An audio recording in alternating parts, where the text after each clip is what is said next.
Nagtala na ng 7 hinihinalang election-related incident ang Philippine National Police. Ayon kay Police Regional Office 3 Director at PNP Spokesperson Police Brigadier General Jean Fajardo. Kabilang dito ang isang shooting incident sa Region 1 noong January 25.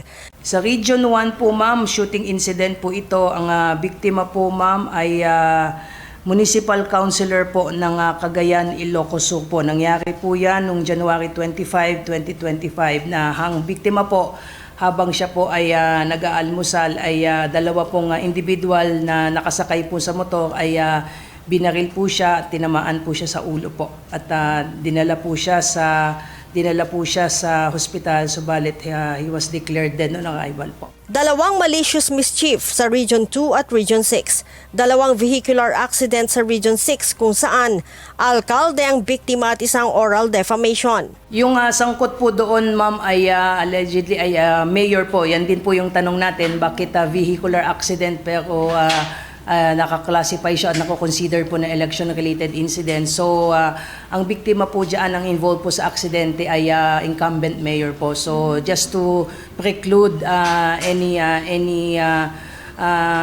notion na ito po ay hindi sinadya or sinadya po ay mag-undergo din po siya ng validation po. May isa ding shooting incident na naitala sa Region 12 kung saan sinasabing supporter ng kumakandidatong councilor ang biktima. We were informed na ito pong namatay ay supposedly ay supporter po ng running councilor po dyan po sa Maguindanao. However po, yung anak po ng biktima, ang sinasabi po ang kanya pong tatay ay nag-file po ng certificate of candidacy for municipal councilor po. So aalamin po natin kung ito po ba ay validated na nakapag-file po ito ng certificate of candidacy. But since he is a known supporter po ng isang councilor na tumatakbo po sa darating po na 2025, pasok po siya doon sa parameters na supporters po siya ng isang kandidato.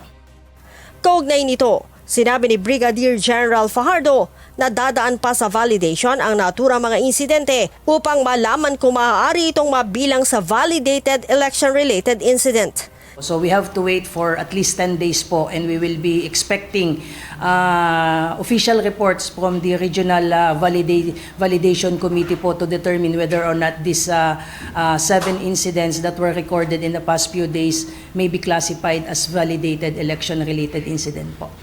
Kasama sa parameters para mapabilang sa validated election-related incidents ay kung ito ay nangyari sa panahon ng election period at kapag ang biktima o suspect ay kandidato, pamilya ng kandidato o supporters o COMELEC officials.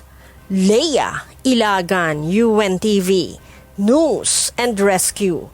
Diyos ang aming sandigan, serbisyo publiko ang aming pinahahalagahan.